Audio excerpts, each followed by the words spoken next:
Senior project, I volunteered for archaeology camp. I've done this ever since I was about 5 years old. I've gone through the camp process. I've gotten to know the instructor. His name is Jerry Jones.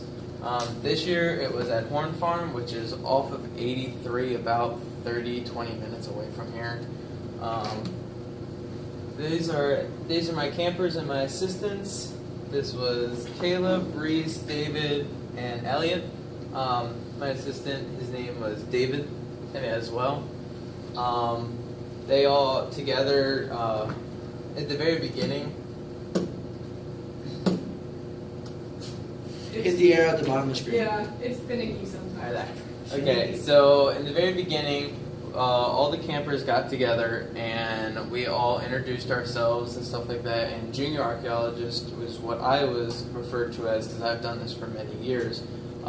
We explained our past histories with the camps and other processes that we know how to do that some of the senior archaeologists, Jerry right here is one of them who's in charge of everything, that some of them have taught us throughout all the years that we've done it. I'm the longest going to this. I've gone again since I was 5. I'm the longest one still, and I still go. I went last summer, obviously. Every day starts off with Jerry talking to the kids about his archaeological experiences. He always would tell stories about panning for gold, or about the big gold nuggets that he used to find, or his trips to Europe to be able to not Europe, Egypt, to be able to go to the pyramids and actually be able to do dig sites there. Again, Jerry teaching the kids. I believe that this was right after whenever he was talking to them about making the pretzels that they made. Special events.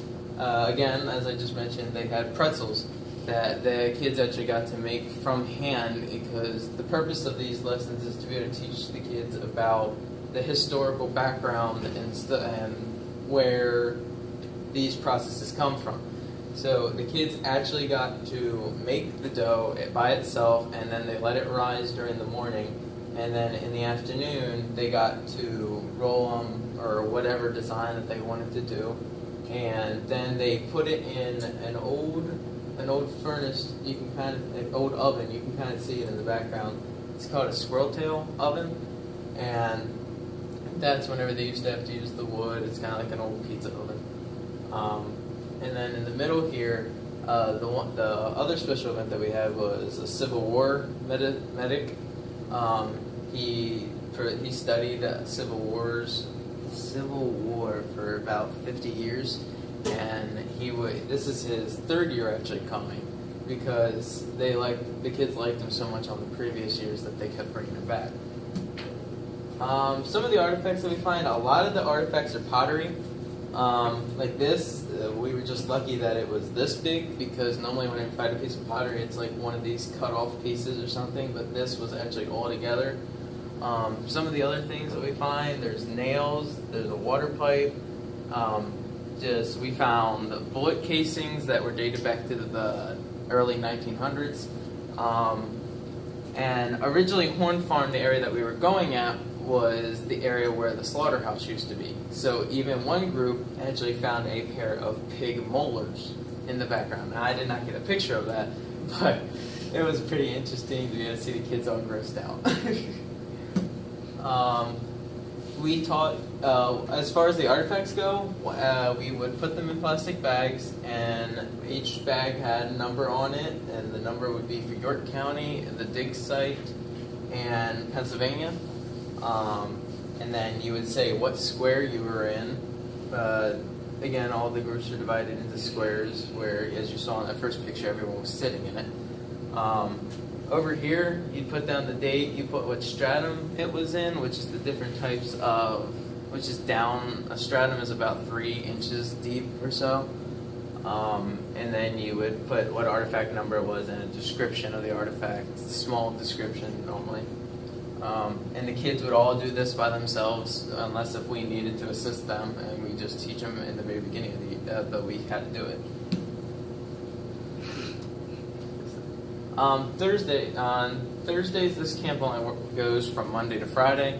But on Thursday night, we invite all the parents of all the campers together to be able to go over what we found during the week. And juniors, again, we get to tell our story in front of all the parents and ask any questions that they had. A lot of parents, they would ask questions such as, what are we looking for? What do we hope to find? What did the kids actually find? During this process, we also had a special event where we went hot air balloon riding, where, again, I didn't know exactly how that dealt with agriculture, but that's just what they decided to do. And also during this night, every square got assigned a certain part of the archaeological dig, such as my group's job was to demonstrate how to do a line level. And line leveling is basically you take a line over the square and you level it out and see how deep it is from the surface.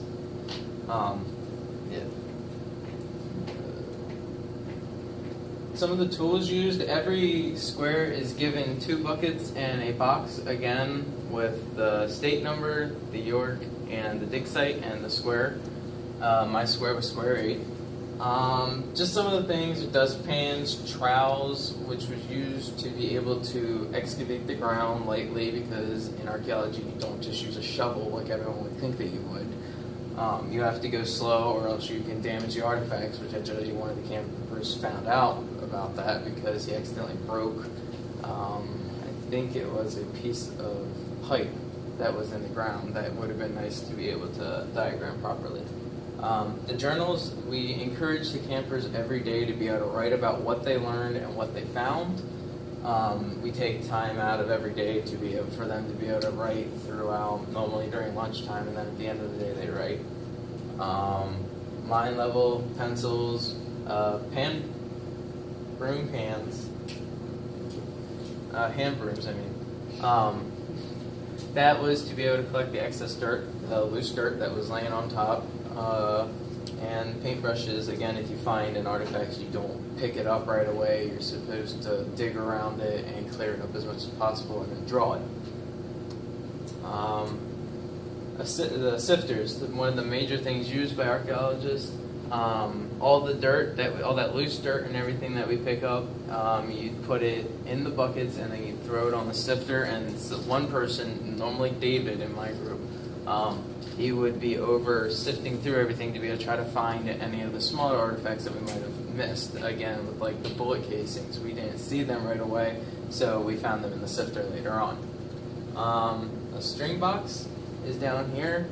That obviously is not in the kit, but that's just for everyone. This is for the end of the week, as you can see, kind of.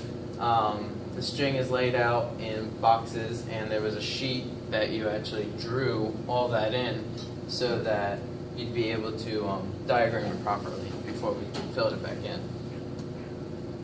The lab. Mostly juniors or seniors would only be allowed to be working in the lab. No kids were really allowed down there.